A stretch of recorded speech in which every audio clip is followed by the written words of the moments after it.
প্রবাসী ভাইদের উদ্দেশ্যে কিছু কথা বলবো। যারা ভাইরা প্রবাসে আছেন বর্তমানে কর্মরত অবস্থায়, সেই ভাইদেরকে কিছু গুরুত্বপূর্ণ কথা বলবো। আশা করি কথাগুলো গুরুত্বের সাথে নেবেন, কারণ এখন আপনি প্রবাসে আছেন, আপনার ভিতরে অনেক ভালোবাসা, অনেক আবেগ কাজ করে। সেই আবেগ, সেই ভালোবাসা দিয়া আপনার কিন্তু বাস্তব লাইফ চলে না। বাস্তবতার সাথে মোকাবেলা করতে হলে প্রথমেই আপনার প্রয়োজন অর্থ।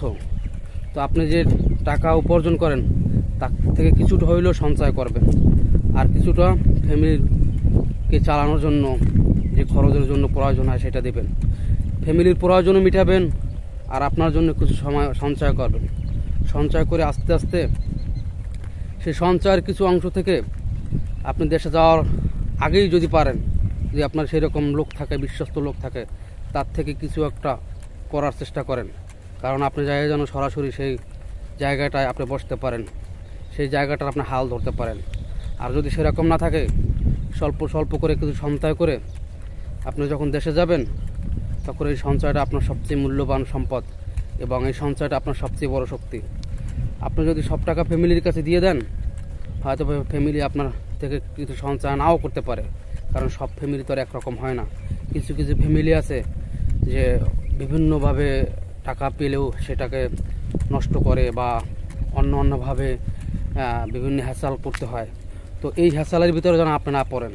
আপনি কিছুটা হইলেও নিজের জন্য সঞ্চয় করে রাখেন। আপনার এই সঞ্চয়টা আপনার লাইফের বড় শক্তি। এই সঞ্চয়টা আপনাকে কোনো একদিন বড় সাপোর্ট করবে, কারণ আপনি সারা জীবন প্রবাসে থাকতে পারবেন না। আপনি যখন দেশে সেটেল হবেন, তখন অবশ্যই আপনার অর্থনৈতিকভাবে স্বাবলম্বী থাকতে হবে। অর্থনৈতিক যে শক্তিটা, সেটা আপনার মেরুদণ্ডে থাকতে হবে। আর অর্থনৈতিক যেভাবে যে দুর্বল, তার মেরুদণ্ড কিন্তু দুর্বল। একটা মানুষের সাহস, শক্তি, অনুপ্রেরণা এগুলো কিন্তু টাকা বা অর্থ দিয়েই মনে করেন সামনের দিকে এগিয়ে নেয়।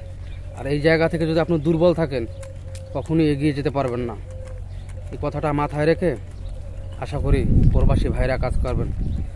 আর আমার এই লাইভ ভিডিওগুলো যদি কারো ভালো লাগে, অবশ্যই শেয়ার করে সবার মাঝে ছড়িয়ে দেওয়ার চেষ্টা করবেন। কারণ আমার একটা কথা, একটা কাজে যদি আমার একটা প্রবাসী ভাইয়ের উপকার হয়, সেই জন্য এই ভিডিওটা শেয়ার করে অন্যকে দেখার মতো সুযোগ করে দেবেন, প্রবাসী ভাইদের কাছে পৌঁছেই দেবেন এই ভিডিওটা। তো ধন্যবাদ সবাইকে।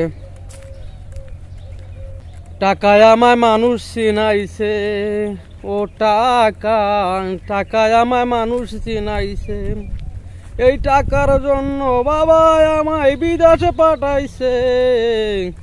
টাকায় আমায় মানুষ চিনাইছে, ও টাকায় আমায় মানুষ চিনাইছে। এই টাকার জন্য বাবা আমায় বিদেশে পাঠাইছে। টাকায় আমায় মানুষ চিনাইছে।